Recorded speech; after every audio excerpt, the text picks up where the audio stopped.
Hi, Dawn here with Romance Happy Hour. I am joined by Dylan. Dylan, welcome back. Last time we Hello. didn't get to see ya, No, I was but I was under the weather last time, but I was yeah, watching and enjoyed seeing yes, you and Cameron and Lainey. So yes. good time. It was great, but we did miss you, and I absolutely love your pink hair today. Thank I think you. that's a really great cut. I like the bangs. See, like I tell my mom, like our bangs are kind of the same. I think yours are a little bit higher up Well, than I can mine. adjust it, depending on how far back I slide my Yeah. hair. Well, I mean, that's kind of like the look that I try to get because so my mom used to be a beautician and now she cuts my bangs. She doesn't cut anything else because she's one of those moms where like I was going to like a fancy event and I said, "Mom, can you cut my bangs?" And so she cut them like to here. And I'm like a little bit shorter and then she just chopped them off. And I'm like, "Mom, what are you doing?" And I'm like, "I'm going to like this fancy event. I have to wear like a cocktail dress. Why would you do that to my bangs? You've never done that before." And she's like, "I don't know. I didn't know you weren't gonna like it." And I then my think we've all been been scarred by our mothers, haven't we? yeah. Have you Well, been and then scarred by your mothers with the home yeah, perms or home haircuts? Yes. yeah. So then my daughter gets home and she's like, "She did that on purpose." She Uh-oh. said, she said, "Your mom wants her bangs cut. She usually doesn't like it the first time. I'm gonna cut them really short this time." And so yeah. Okay. She doesn't watch this anymore, so she doesn't know I'm trash talking her right now about my bangs, but, I cut your my bangs are like the daughter's hair perfect length. Sorry, I go cut my ahead, Karen. daughter's hair one time, Yeah. and when she was, like, 18 months old, and accidentally gave her a mullet, and that was Mm, it, and that was not good back then. Now I know mullets are kind of in again, but it was not in 2000 or whatever it No, was, 2001. It was not a good time no, for probably mullets, not. I and cut my especially husband's hair every week. yeah, I do wow. too, Jeannie. Yeah. and my kids' hair I cut when they were younger too. So I do. No, I sometimes I'm cut not. my own bangs. I wouldn't have my mom do it. I just cut my own bangs. Yeah. But when you have naturally curly hair, you have a little bit more leeway. You can just use some hairspray and change the even if you mess it up. Yeah. Mine's straight, and it's straighter when I don't wash my hair. It's just like, "Screw you, I'm not doing anything today." That's what my hair feels They like. look good now. Oh, thank you. Yeah, I just actually had her cut them again. I tried it again. She did a good job this time, and that's just because I didn't wanna pay for it, but I'm cheap. Well, should we talk about our guests, Dawn? Yeah, yeah, we totally should instead of our haircuts. Yeah. Okay. Yeah, so, we are joined by some I don't wanna say repeat, I Returning guests? returning, yes, Mhm. returning guests, Jennie Marts and Karen Grey. Welcome, ladies. How are you? I'm happy to be here. Thank you. Good. We Yeah, are we're happy to have you. Yeah. I'm yes. excited to be here, and I'm so excited. I see Judy on the comments, and she's read so many of my books. Judy is hi. So happy to see you. And also I Yeah. know all about having a Farrah Fawcett hairdo because I've had that same hairstyle since like eighth Mhm, grade. So and mhm. I'm still Yes, rocking it. Thanks, Farrah. Yeah. the feathered bangs. I Yeah. remember the feathered bangs well. Yeah. I wanted him so bad. Like I grew up in the I mean, I think we just had this discussion about our age. I'm not going to say our ages, but I am a little bit younger than you ladies. And I remember like wanting that, like trying to do it as a kid and not quite getting it there. But now my bangs are like no. So, You okay, see how back she to kinda rubbed non-hair. that in? You guys see Yeah. what I deal with? How she rubbed it in I a little bit, didn't like, rub not it to in. say I how was I old was we saying are, I idolized you guys. but I'm so much younger than you that Not feathered Wow. so bangs much. She weren't Only said a a even a little couple bit. years. She said a thing Just a little when little bit. I bit, was a little younger. bit. Oh my. All right, Oh, let's get back on track. I know, I'm sorry. I digress today. I think it's because I needed this. Yeah, I needed Mhm. this like book talk, women talk. Yeah, for sure. nice. So, welcome again. Why don't you guys tell us a little bit about you guys, what you are giving away, what you're reading from, anything our readers need to know, especially about your heroes. Don't forget to talk about your heroes and how hunky they are.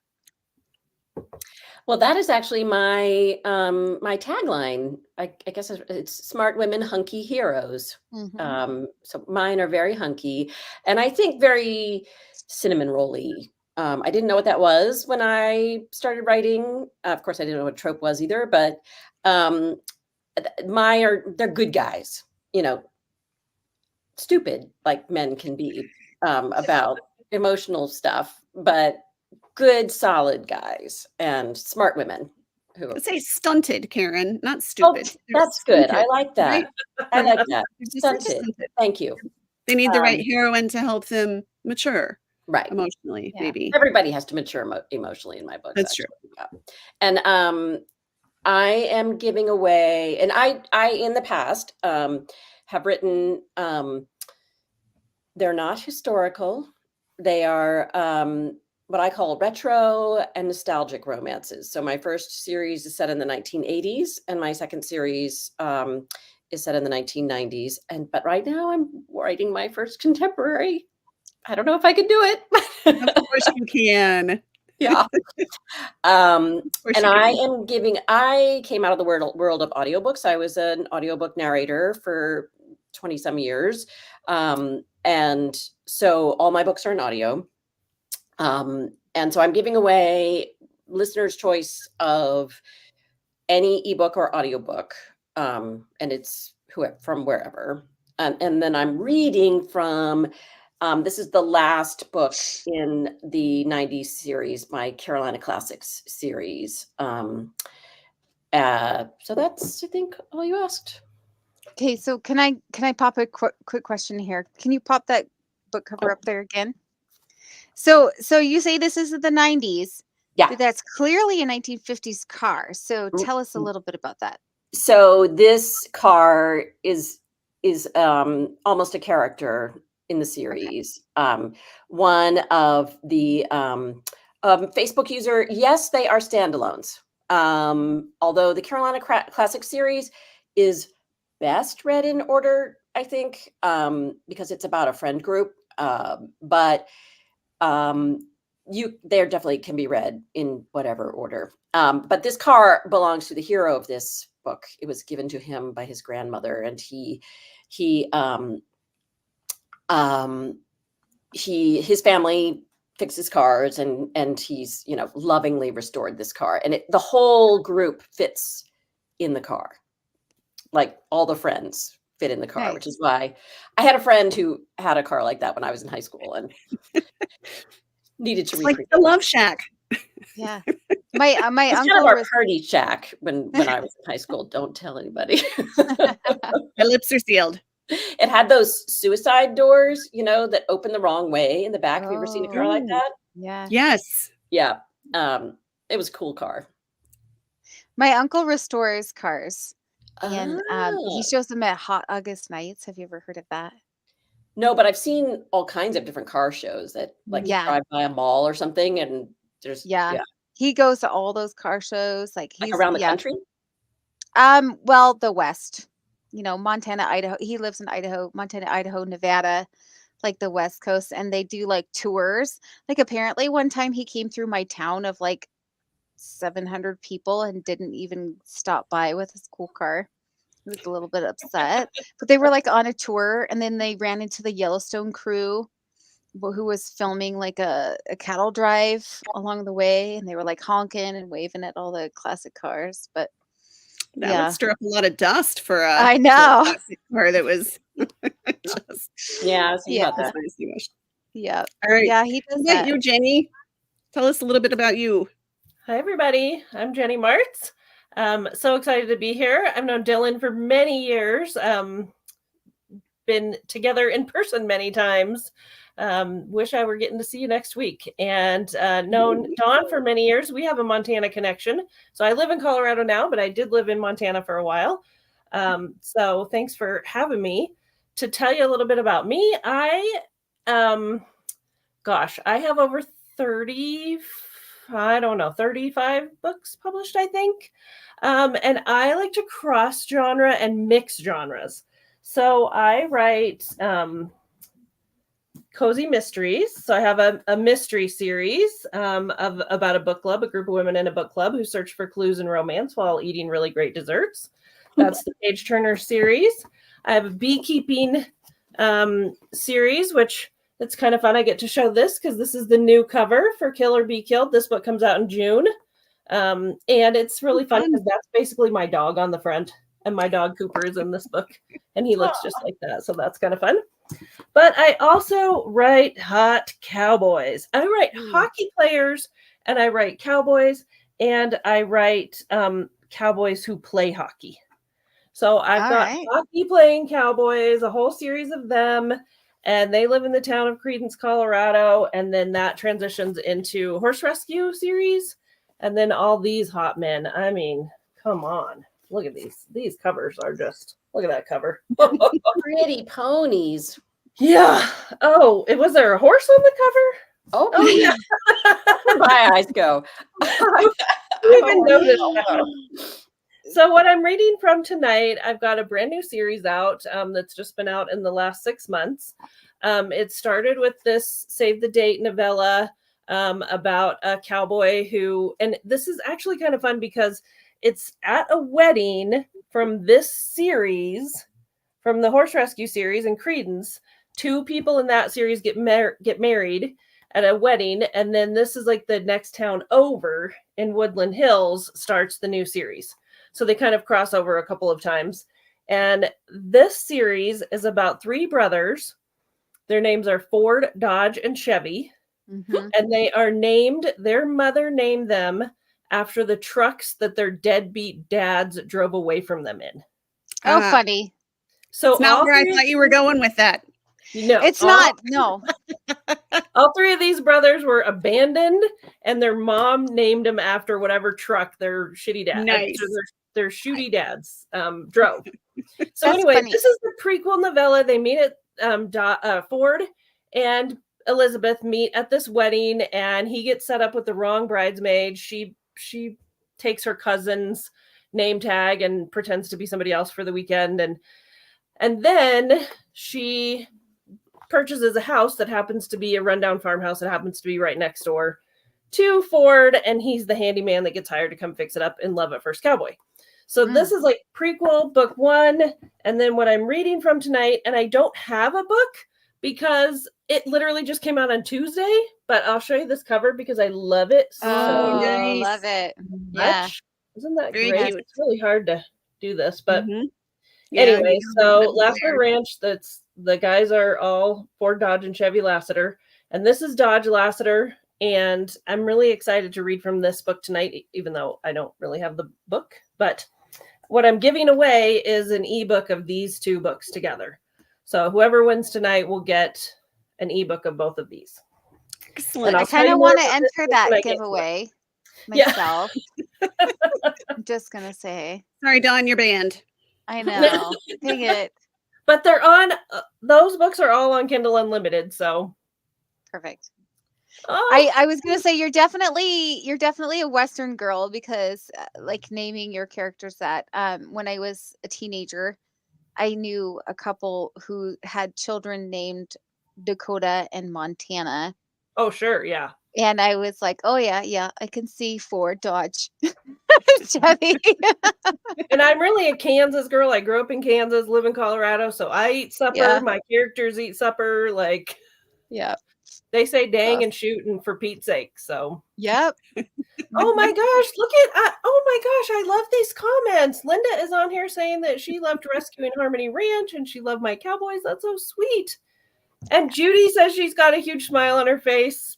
Oh, because she's met all of those people. Oh, I love that. And she already loves Maisie and Dodge. Oh, so fun. Love it. So awesome. I met a Ford Trinity. Trinity. Is the Facebook user that says, I know all 4 of you. Put your name in there. That's Linda. That's Linda. That's Linda. Well, no, Linda. Linda has her name in there now. So I'm not sure. Oh, so it's a new Facebook user. Okay. Facebook user, we love you. Tell us It's who a you are. mystery. Yes, you'll It have could to be put your more name than in one there. Facebook user, but And if you do want your name to show up, all you have to do is click on the StreamYard thing. You have to give them permission to show your name. Oh, it's Karen. Okay, Oh, Karen. Karen. Karen. We love Normally your name Karen. does pop up, so I'm not sure. Oh, That's weird. fun. So yeah, even Linda is guessing. and she was right. She Unless, was right. yeah. All right. Well, we should get to it. We should. Yes. Yes.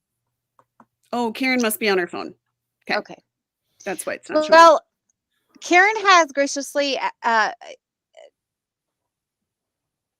Agreed. what's the word? Volunteered. Agreed. Thank you. Words are Volunteered. hard for you tonight, Dawn. I don't know. It's You real must have estate. used them all up today.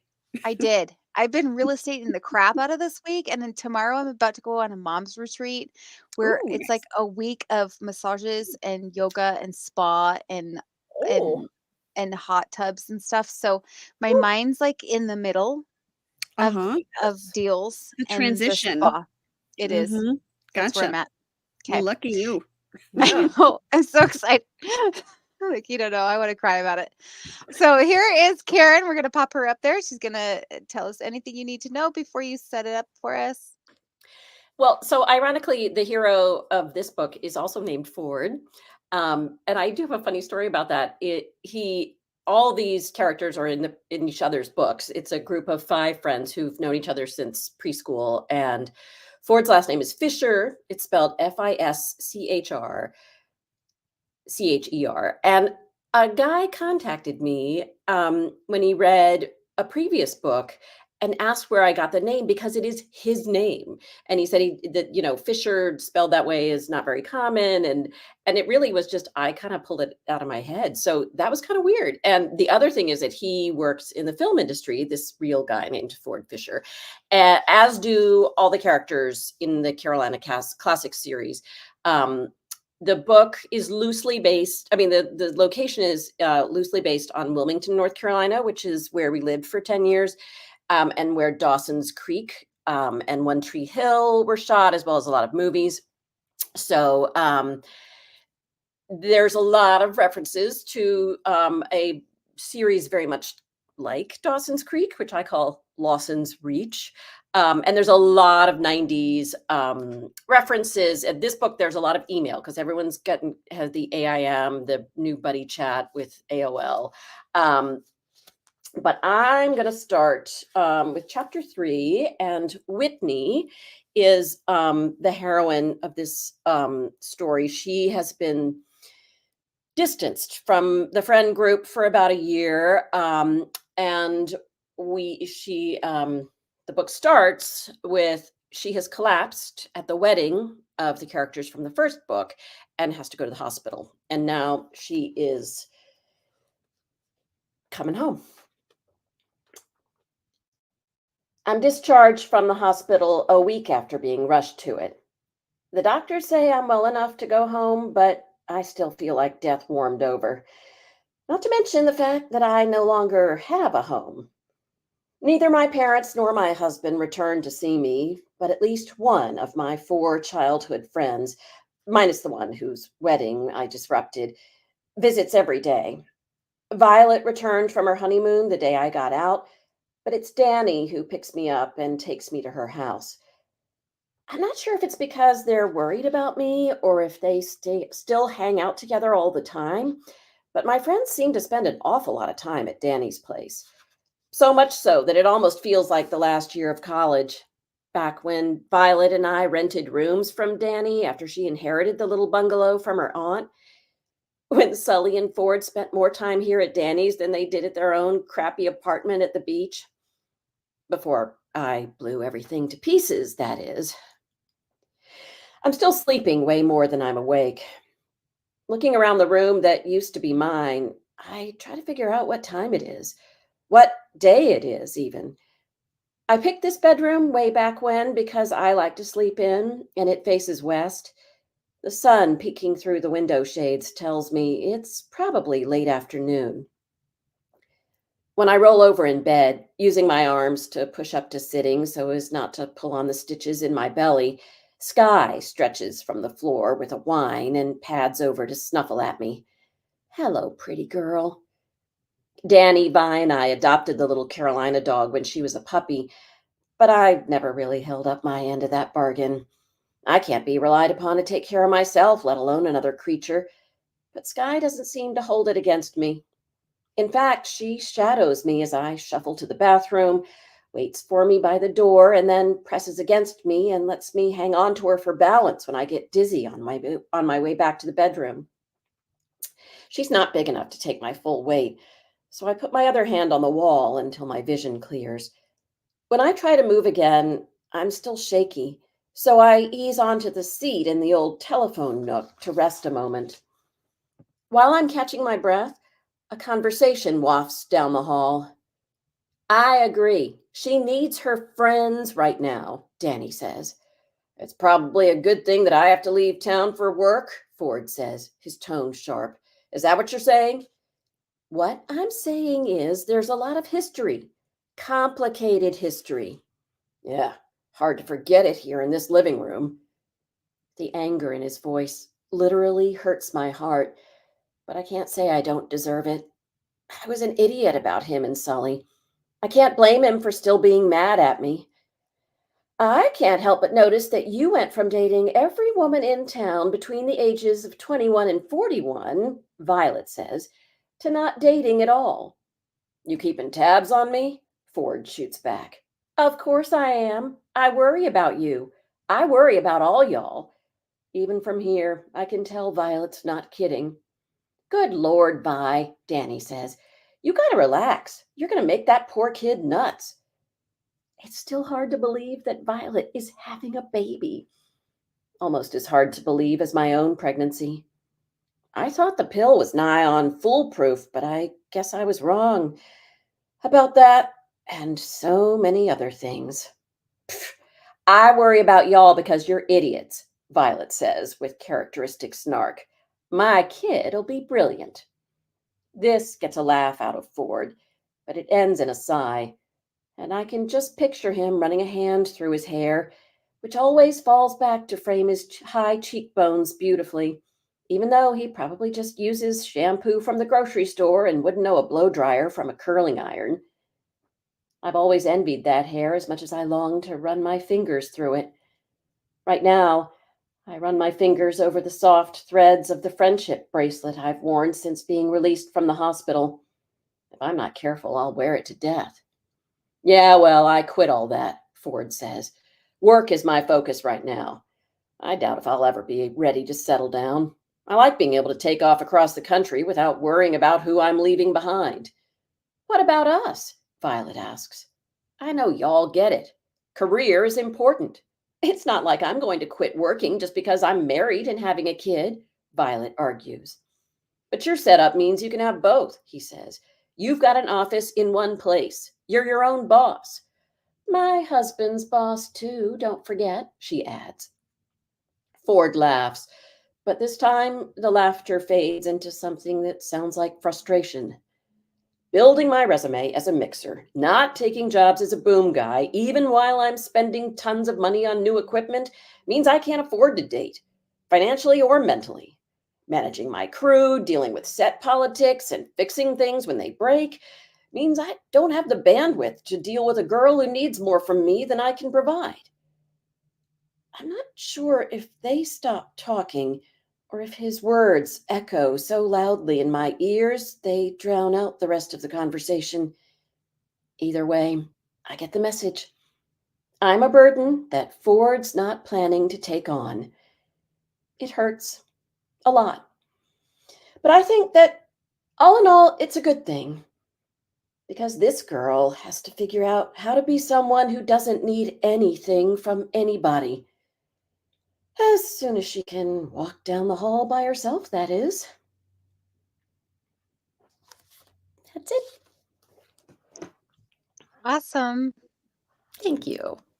Very nice. Yeah, Deanna made a couple comments while you were reading. Oh, Yeah. I noticed that. oh, thank you, Deanna. Definitely understand why you've been an audio reader.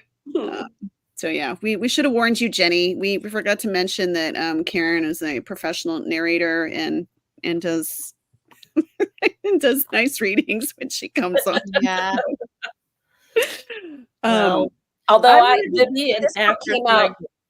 This book came out in end of February, but the audiobook is coming out next month. And Amanda Stribling is doing the female point of view, and a lovely guy named Ryan Lee Dunlap is recording the male point of view. And I'm really excited because I also had a prequel novella to the series, and it's similarly, it's the wedding of the couple from my 80s series, which takes place at the beach hotel while these kids all work when they're right out of college. And so you get to sort of say goodbye to all the Boston couples and say hello to these kids working at the hotel. And that came out in like 2021 or 2022. But because it has 5 points of view, I have had to wait. Like Oh my this gosh. novella has been recording for 2.5 years. Like each chapter, as I as I do the next book, I'm like, okay, you get to do these 3 chapters in this tiny little book. And now it's out, it's ready. So it's with ALC reviewers right now, but it's going to be ready in the stores anytime. Have you narrated any of your own books, Karen? I narrated the female part of my very first book, and then not anymore. I actually retired 2 years ago. It's I got to tell you, for some of us, the change of life does a number on your voice, and I just didn't have the stamina that I had, nor the range, and it was just driving me crazy. So now I help other people market their audiobooks. That's my side gig. But I miss it. I did a lot of cozy mysteries, so I know what those covers look like. Nice.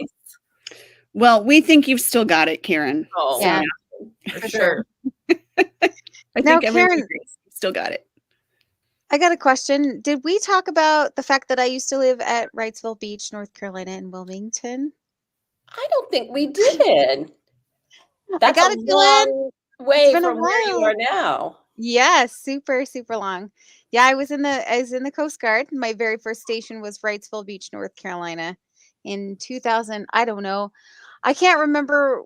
2001, I think gas was 89 cents a gallon. So it was a long, long time ago. It cost me $8 to fill up my Mustang for 2 weeks. When we moved to Wilmington, the Coast Guard ship was docked downtown, like on the river. Yeah, when I was there, it was downtown too. Yeah, Okay. I wasn't aware that it moved. I don't It's know if you've gone.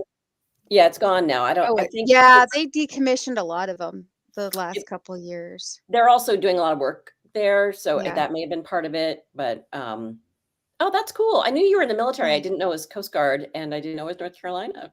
Yeah, that was my very first base, and I was there at I think like the very, very, very end of Dawson's Creek. Yep. Where I didn't see them, but everybody was talking about them still. And and the fact that I don't know, like a couple of them got caught like skinny dipping in the fountain downtown and that kind of stuff. Yeah. Yeah. Yeah, it's funny when I have a lot of fun with this series, which is true. They called it the Hollywood of the East for a long time. And Yeah. but it's a small city. It is really a small place. So when you bring like a whole set full of actors, like they shot Iron Man there, when you bring that's like almost doubles the size of the city in some ways. It doesn't obviously, but it feels like it. And it's a real culture shock for both sides, I think. Yeah, for sure. I live in Darby, Montana right now, and Dylan's heard this a million times, but Yellowstone is filmed here. And so, and they're actually coming again next month. But when they come here, it literally Darby, Montana is about maybe tops, I think 850 now, 850 people. So when Yellowstone comes, it literally like quadruples the amount of people in Darby. So you got the I people heard that you were are. in it. I I did, listened to the last yes. episode with Lainey because I wanted to hear what you guys Yeah. were saying about our series. And so I Yeah. heard you were Yeah. in it. I did some extra work with it. All you can see is the back of my head and my ears, my little pokey ears that my husband said he loved when we first met. He noticed my pokey ears. You can see my pokey ears on one of those episodes. Okay, you So just have to tell us one thing. Is Rip as hot in person as he is on the show? yeah, he looks just like he looks on this show. He's a lot shorter than I thought. I did the very first episode that I did was one of the episodes with Rip. So all I saw was him and a horse, but I saw him like walking around very, Hank Williams Jr. like with his beard and his sunglasses, just kind of walking around. But yeah, Nice. you know who's cool, and honestly in the news lately is Mo. He's the Native American with the long braids. Like Oh, he is awesome. Like he's like so down to earth. My daughter served him at one point. She was working as a busser at a local restaurant here, and she's like, I didn't even know he was in the show, but he was like so nice. Everybody else was so mean to me, and he was like, "Excuse me, dear, can I please have some water?" And she's like, he was so nice. Yeah, he is so cool. Like he is super nice. But nice. yeah, but yes, he looks exactly like he looks on film. So Yes. when we were in Montana, we lived in Fort Benton, and also a very tiny Yes. town. So. I mean, there's not a lot of big towns in Montana. No. There's more tiny towns there are big towns, Yes. for sure.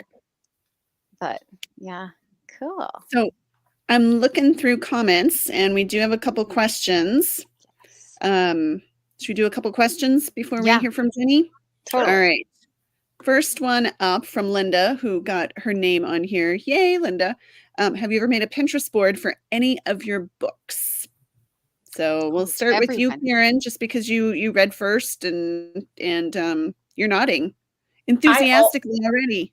Yeah, I mean, I do for all my books, a combination of, as part of my historical research, like I look up hair, makeup, fashions, anything that's visual. I'm not a hugely visual person. I'm a very aural, like hearing and tactile, like my imagination works that way more. So I have to work to visualize things. So I do like to have, pictures of what people would be wearing, and then I usually try to find a celebrity or two that I sort of make my character a mashup of, so that I can, again, have something to look at to describe. So all my books have, and I think I think you can find it, Karen Grey, Pinterest. But it's very useful. Yep. And I'm the same way. I have 34 books, so I don't know that I have one for every single one, but I betcha I have over 30. And I'm the same. I love going in and putting in pictures of hot cowboys or whatever. I have dogs in all of my books. And so the dog is, there's a picture of whatever the dog looks like is on the Pinterest boards.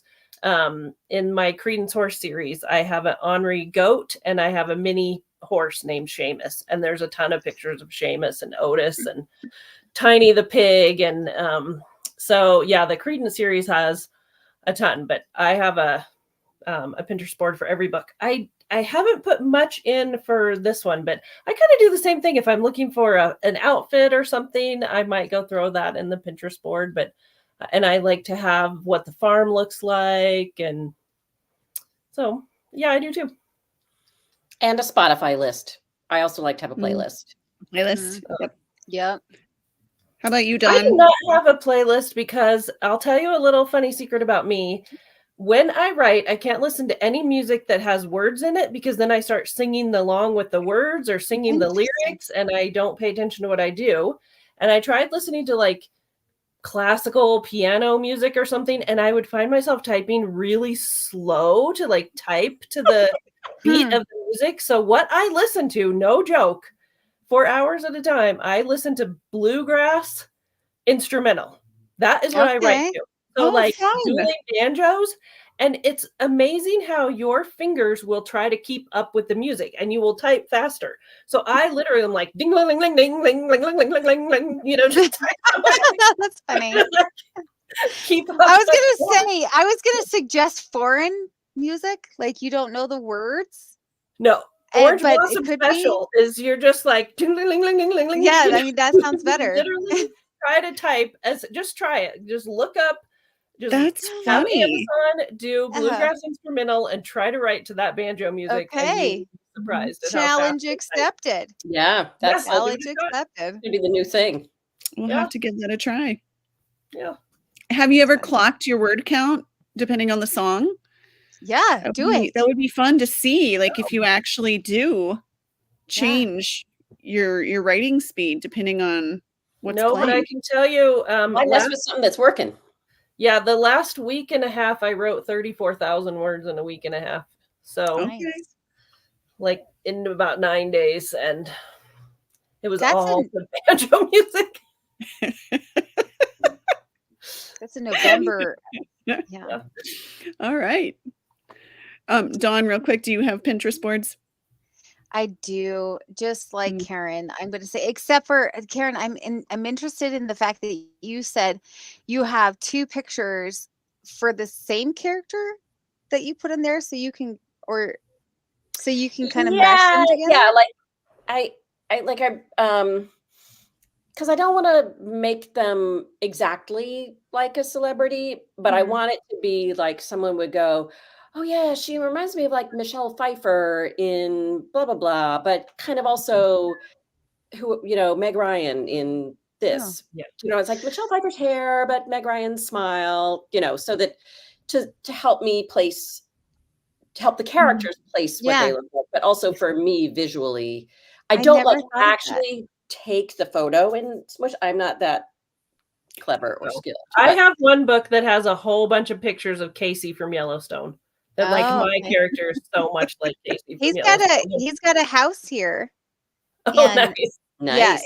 it's like right there off 93. You can see it, and Nice. apparently he's super nice.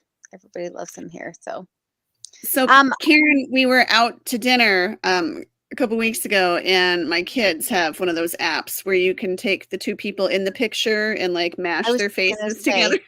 yeah, Ah, So, I was gonna say, have you ever done an AI where you just like this picture, and see what they would look like? I could You try should it, I try that. guess. So I was good. actually gonna challenge her, Dylan. You beat me to it. I was gonna say Oh. I challenge you because once in a while I like to challenge you. everyone do that- every episode Dawn Every issues these episode, I like to challenges. challenge somebody. Karen, I think I challenge you. Like, I think you should like take that and then have it give you a picture, and then tell us on Romance Happy Hour if it's the person you visioned in your head, Okay. I will. or if Love it's somebody completely different. All right. I'm curious about A that. now. monster. What about you? Yeah.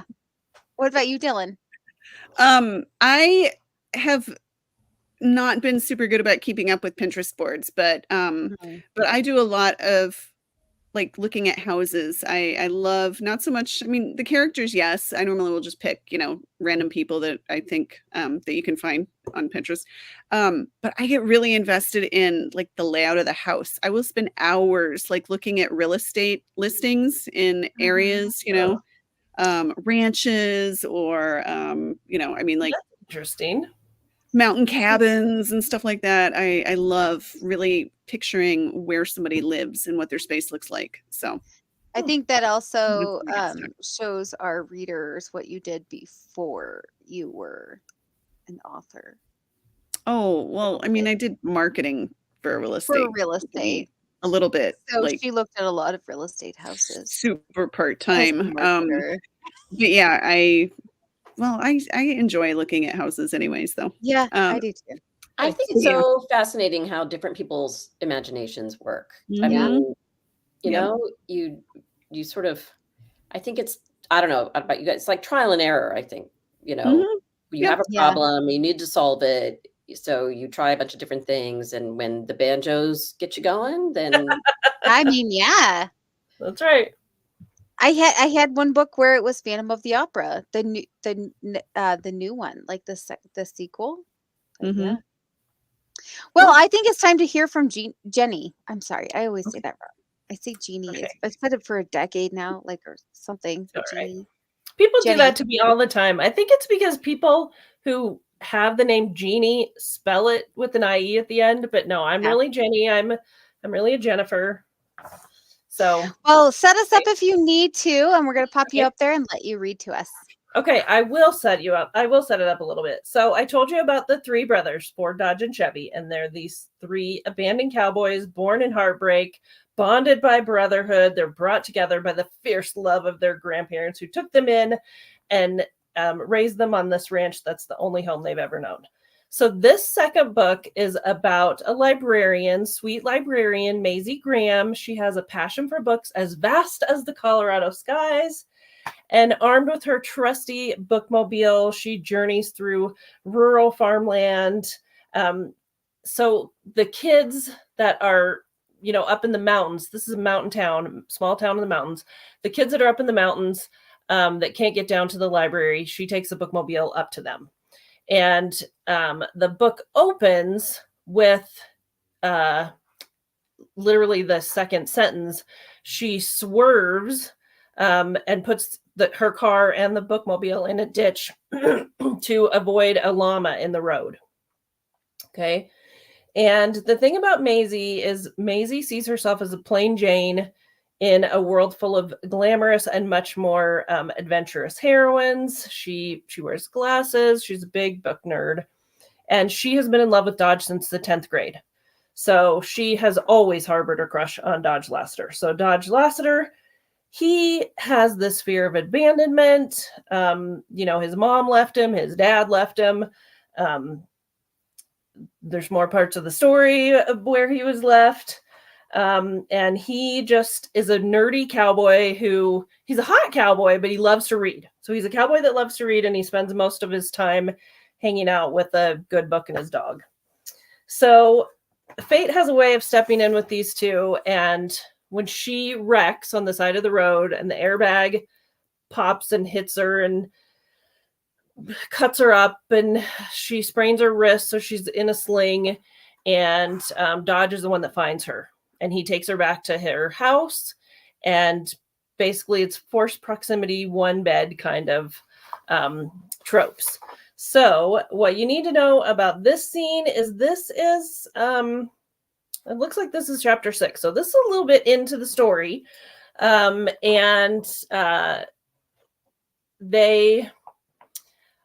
first day that they're together, she was on pain medication, and she may or may not have kissed him on pain medication. So she's not sure if she did or not. But this is basically her waking up the next day after she kind of was knocked out and in this car accident. So we'll just go from here, and if I have to stop in the middle, I'll stop and fill you in. But basically, here we go. Maisie woke the next morning to sunlight streaming across her pillow. Her head felt groggy. She imagined either from the drug-induced sleep or from the airbag slamming into it. She hated taking pain meds. They always knocked her out, then left her feeling like she had a hangover when she woke up. A soft purring sound filled the room, and she turned her head to see Dodge sprawled out on her reading chair, her pink and white fuzzy blanket across his body, his cowboy boots on the floor next to the ottoman, and her cranky cat curled in the crook of his arm, purring like a well-oiled lawnmower. She couldn't believe he'd stayed the whole night, and she really couldn't believe her cat was curled up next to him, content as a bug in a cowboy-sized rug. That throw he was using? It had never been one she preferred, but it suddenly became her new favorite, as she imagined the scent of Dodge clinging to its fibers. The John Grisham book sat on the end table, and she was pleased to see that he hadn't dog-eared any pages or left it tented at its place. That's such a librarian thing to do, right? He was still asleep, and she took her time studying him, letting her gaze linger on his long legs, his strong arms, his chiseled jaw, the set of his mouth. She stared at his lips, imagining what it would be like to kiss them. Then heat flushed her cheeks as she remembered standing next to her bed the night before, her arms around his neck, their bodies pressed together, heat filling her as they passionately kissed. But that had been a dream, hadn't it? She shook her head, trying to remember what she'd dreamed versus what really happened, as fragments of the night before played through her mind. She had a clear image of kissing him in only her bra and pajama shorts. But surely that had been the dream part. But then how had she gotten her t-shirt off over the sling and then gotten it fastened again over her pajama top? Her cheeks flamed again. In her dream, she'd taken advantage of the fact that Dodge Lassiter was in her bedroom and practically thrown herself at him, wrapping her good arm around his neck and kissing him for all she was worth. But that's only because she was dream Maisie, not real Maisie. But what if she really had kissed him? In the dream, she remembered him kissing her back, and she could almost recapture the feel of his muscular chest pressed to hers. But if that were real, then that also meant he'd seen her half naked, wearing only tiny shorts and a lacy push-up bra? Thank goodness I was wearing one of my best bras. But it probably wasn't real, was it? What was real was that Dodge had spent the night in her bedroom, albeit on her reading chair and snuggled up with her cat, but she was still counting it as a win. His dog was sprawled on his back in the bed next to her, his furry legs stretched out in a spread eagle position, his pink belly exposed. As if sensed that she was awake, Moose opened one eye and regarded her before stretching his legs out, then flipping over and attempting to crawl into her lap. He gave her chin a quick lick, then nuzzled his big head into her shoulder and let out a groan. He was a very vocal dog. The groan must have woken Dodge, because he stirred and stretched, almost the same as the dog had done. "Morning," he said, his voice still husky with sleep. "How you feeling?" She licked her lips. Her mouth had gone dry. He was so dang sexy. She imagined him asking that same question, but after waking up in her bed, not next to it. All she wanted to do was run her fingers through his thick hair and cuddle in his chest the same way her cat was doing. Lucky cat. "I'm sore, but I'm okay," she told him. "I feel a little like I got run over by a Mack truck." "I imagine you will for the rest of the weekend," he said, lazily stroking his hand over the cat's back. She let out a low purr as she stretched out her body. Her eyes widened. "What have you done to my cat?" He lifted his hand. "What do you mean?" "I mean, that cat hates everyone, including me sometimes. But she's apparently succumbed to your charm." She offered him a coy smile. She must like cute cowboys. A grin tugged at his lips. Oh my gosh, was she flirting with him? That felt like flirting. She'd never been any good at it and hadn't had that many opportunities to try. There weren't a lot of handsome single men that hung around in the library. And even if there were, she probably wouldn't have noticed them around the huge flaming torch that she'd been carrying for Dodge. "She probably just likes me because I fed her," Dodge said. "Hope that's okay." "Yeah, that's great and so nice of you, but I'm surprised you even saw her. She usually hides when other people are in the house." "She came into the kitchen last night when I was feeding Moose and clearly explained to me that she would like to be fed too. She even showed me where her food and water dishes were." Maisie shook her head in amazement. "You must be the cat whisperer then. She's normally quite fussy." "Really? She seems like a real sweetheart." Maisie laughed. "That is not the word I would ever use to describe that cat. Bossy, opinionated, sometimes ornery, although she has on occasion left me a sweet gift of a hairball or a dead mouse on the floor. And one time when I was eating supper, she waltzed over and dropped a cricket into my chicken Alfredo." Dodge laughed, and the sound of it filled the whole room, making it feel warmer and touching something inside Maisie. First she was flirting, and now she was being funny? What was happening? She didn't know, but she knew she wanted to make him laugh again. "You think that's funny? The dang thing was still alive. Hopped back off my plate. Scared the poop out of me and ruined a perfectly good plate of pasta. I had to throw the rest away and considered dumping the dish in the trash too." She let out a shiver just remembering the black insect fleeing across her table. "What? You threw away a perfectly good plate of chicken Alfredo just because it had a little cricket in it? You know, crickets are a delicacy in some places." "Not in this place." She laughed, then smiled down at the cat. "I still love her, though. We have an understanding. She watches the house while I'm gone, and I feed her and let her sleep on the sunny chair. She has her moments, too, and she keeps me company. I never really considered myself a cat person, but she came with the house. Just showed up one day as I was moving in and let herself inside. Hasn't left yet. She's a fickle little thing, though. Reminds me a bit of a cranky old lady, like one of my grandmas. Sometimes she's kind of mean, and other days she just treats me with only a mild disdain. And then sometimes she's loving and cute and cuddles up next to me and allows me to pet her. I never thought of Ruby as cranky or mean, but that's nice she lets you pet her. Maisie laughed. Not that grandma. My grandma Ruby is the best. Oh, shoot, he said, leaning forward. That reminds me, she called a couple of times last night. I saw the notifications on your phone when I put it by your bed. I was worried she might have heard about your accident, so I had my grandpa call her and tell her you were all right. I hope that's okay. Yes, that's perfect. She's in Florida the next few weeks helping her sister who broke her ankle. I can't imagine she would have heard about my accident, though. Really?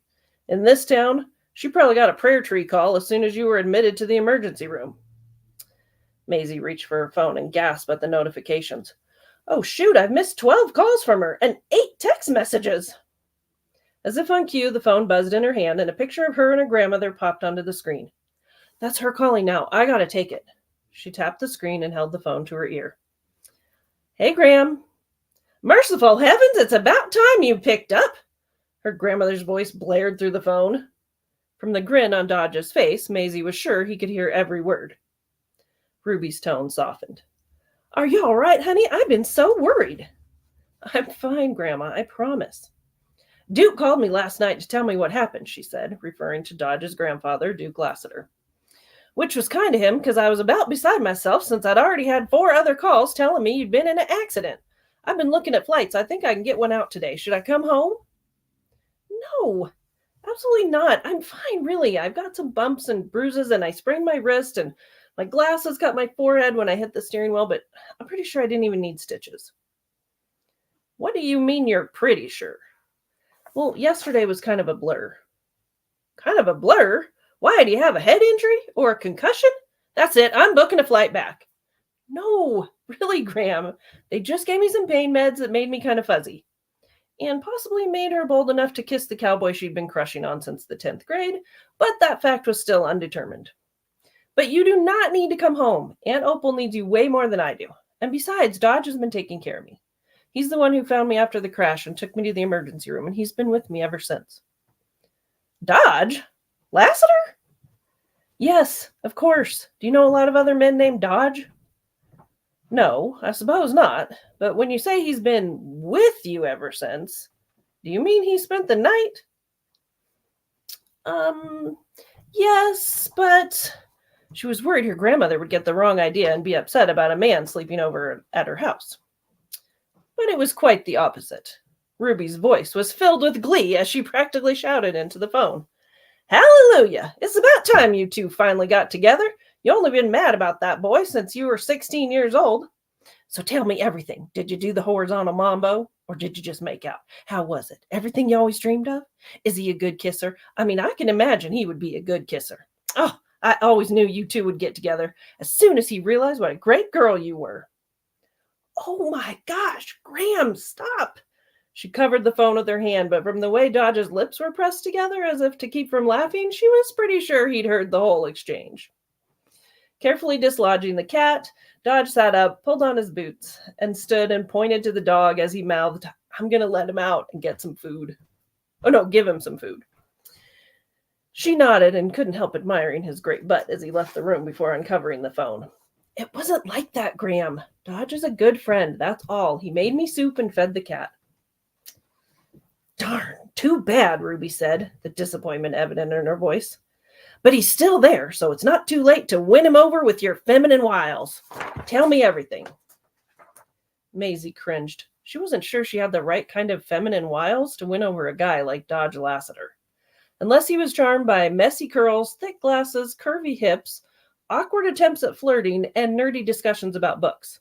Because that was about the extent of her wiles.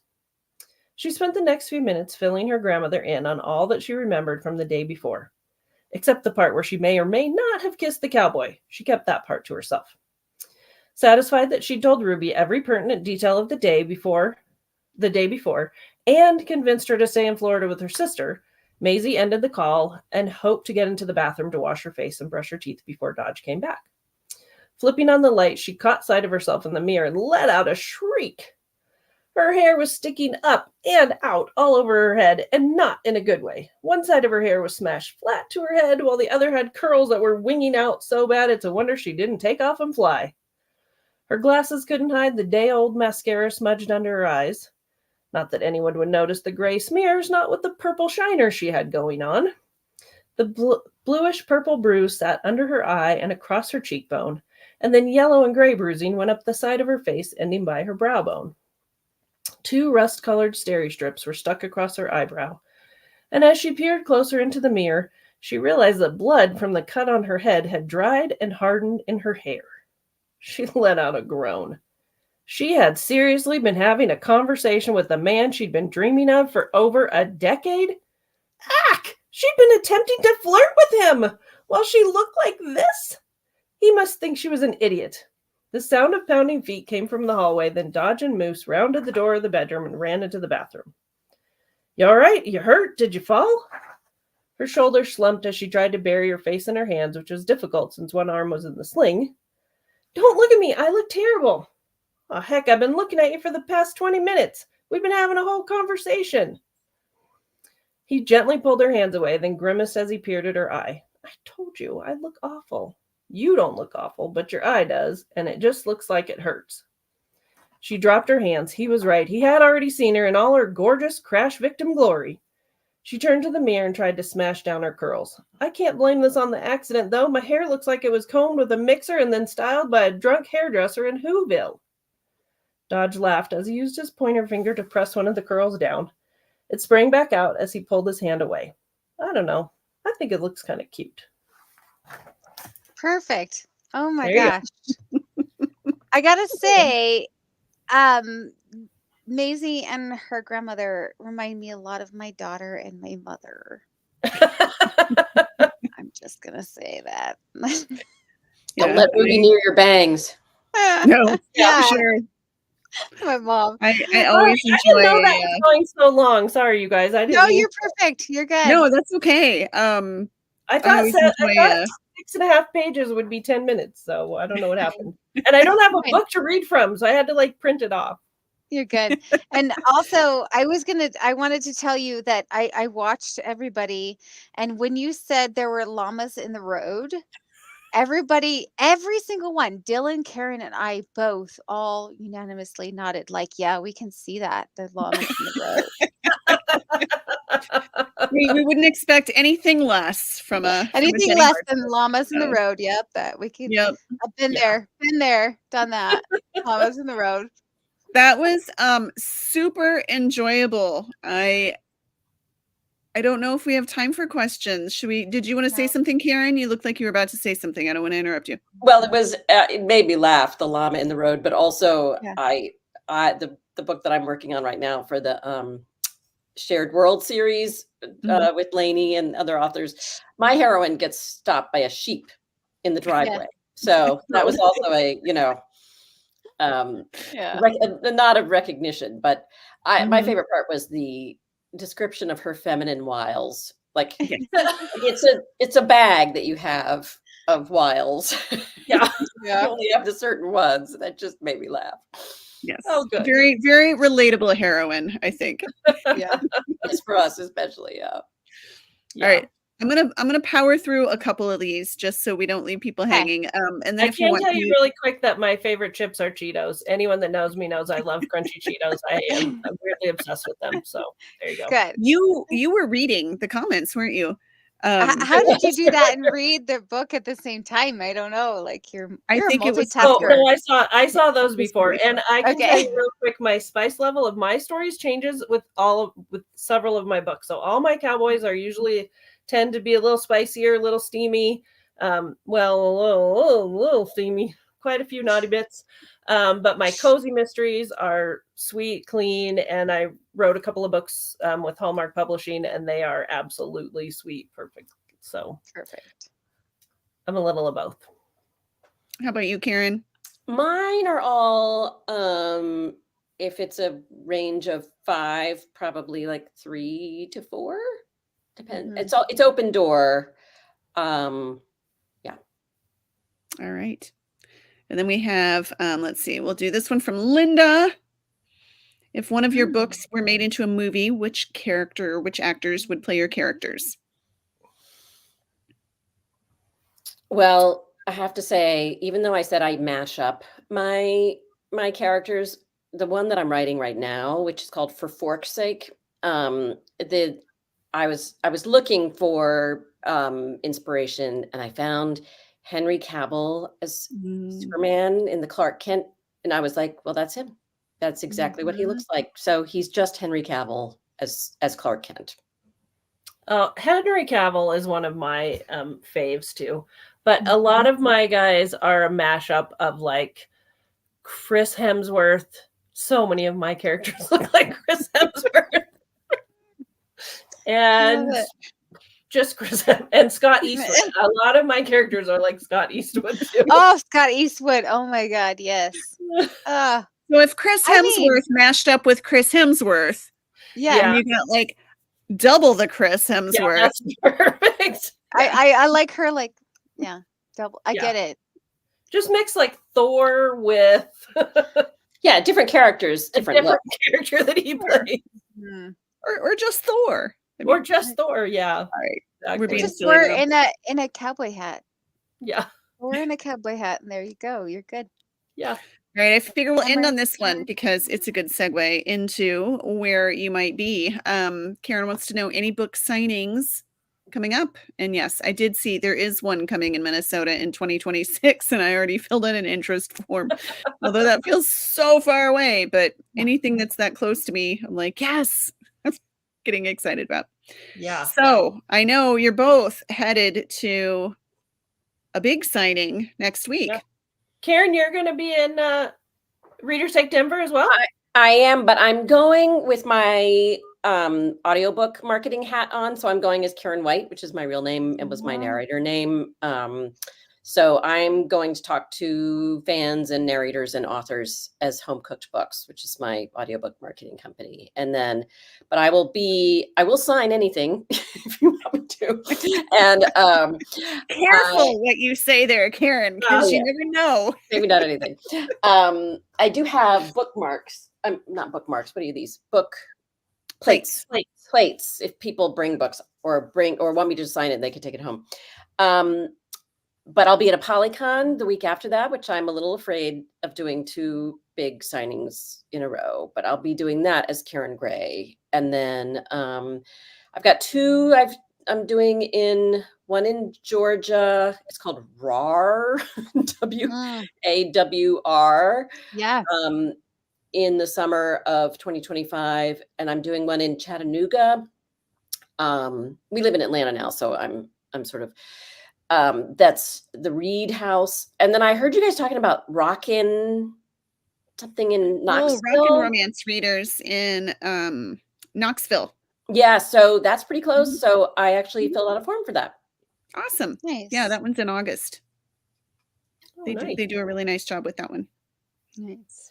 How about you, I Jenny? wish I were going to all those. That sounds so much fun. I love going to those. But you're going all the way to Denver next week, right? I am going all the way to Denver. So I live in Colorado Springs, which is 1 hour away from Denver. So I'm super excited that Reader's Take Denver is going to be just 1 hour away. But so I'll be at Reader's Take Denver this next week. And then I already signed up for 2025 as well. So I'll be there next year as well. So nice. Where I am right now. Yeah. If you're in Colorado and watching this, I'm doing the Spring Book Bash May 1st. That's in Colorado Springs. But I think that's all I can think of right now. We'll have to get you back to the Midwest soon. I mean, I know Colorado's not exactly not the Midwest, but I used to see Jenny a lot in the summers in Kansas City because we would always go to the great that great Romance Genre Con. Yeah. Yes. And I was trying to go again this year, and it conflicts. Otherwise, I would have gone this year, but it conflicted with a thing I already had going on. So, have you ever heard of Readers on the River in Peoria? Oh, Writers on the River. Writers on the River. Yeah, that's what I'm looking at. Will you be at that one this year too? I will not, but I am Oh, considering. you're it. looking at that one. Yeah. Gotcha. I have But done some Dylann- ones, driving and I know a distance. couple people. Dylan's done them all. I think if you Oh, I need have to not. know where I- any conferences are, Dylann knows. So not true. She'll tell you. That is so not true. Karen Not true knows at all. the Peoria one. I have done. I've tried to do a lot of the ones close to me, within driving distance, and Which that is, you're in Minnesota, which is like in the middle of the country. So all of them are close to you. it's at the top of the middle.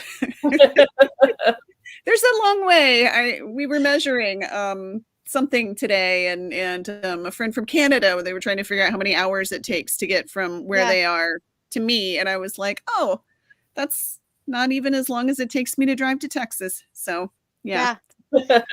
I think I'm not feeling like I'm very centrally located. I'm gonna kind of challenge you, Dylann. Like, Oh boy. make us a map. Make us a map of, like, maybe with circles about how far you've ever gone from your house, and see if there's like a big circle. Like, this is Dylann's house, and like, you're in math and you're in what, geometry? What is that with the? I don't know what you're doing. What is that thing? Yeah, the radius. Protractor. The protractor. Do I'm a not sure what protractor you're on doing. your map. Do your protractor on your map. See How far far you've I've ever gone for what? Conferences. For a conference? Recently. Oh, I was going to say I went to last 5 London. years. I went to London right before COVID and caught the last plane back to Minnesota. London doesn't count. On the country. It has to be American. Oh. It has to be American. Okay. Thank goodness. All right. Well, That's not a challenge. As Karen said, that's math homework. Yeah, math homework. We'll have to figure out the details on that, Dawn. I'm not feeling very very accommodating. Like math. Okay. Yeah. I don't take homework from Dawn. You're right, Karen. I won't take homework. She doesn't. I try so hard. She will never do my homework that I give her. Nope. All right. That being said, it is the end of the. I mean, we're over, like, as usual. Mm-hmm. As usual. So, ladies, let us know what one more time. What are you giving away, and how can they enter it?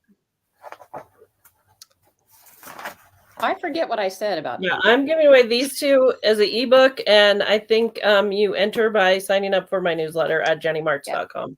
Yep. Both of you are newsletters. I think you had a newsletter as well, Karen. Yeah. I know that was a long time ago. Sorry. Dawn put you on the spot. I did. You said ebook of choice, Karen. That's what Ebook or audiobook. Yep. Of choice. Yes. Of choice. Yeah. And how long do we wait to pick the winner? We will pick it for you. They'll be open through Sunday night. We like to give listeners who listen after the fact or view after the fact a chance to enter. So okay. Yeah.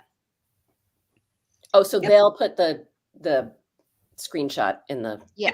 Gotcha. Yeah. Yep. Okay. All right, and we are at the end, and I think we are back at the, what is this? The 11th. Yes, the end. This 4th. We will be back on the 4th Thursday of the month. This month. Yes. This month, I'm already at spa time here, so Dawn has checked out. I've checked We'll be out. back Thanks on the for having 25th. us. I know. Thanks for having us, you guys. Yes. Absolutely. No, this was a lot of fun. We always love to have people come back so we can kind of check in and see what's different and what new things you're working on, and very much enjoyed chatting with both of you. Yeah, we did. All right. We will see you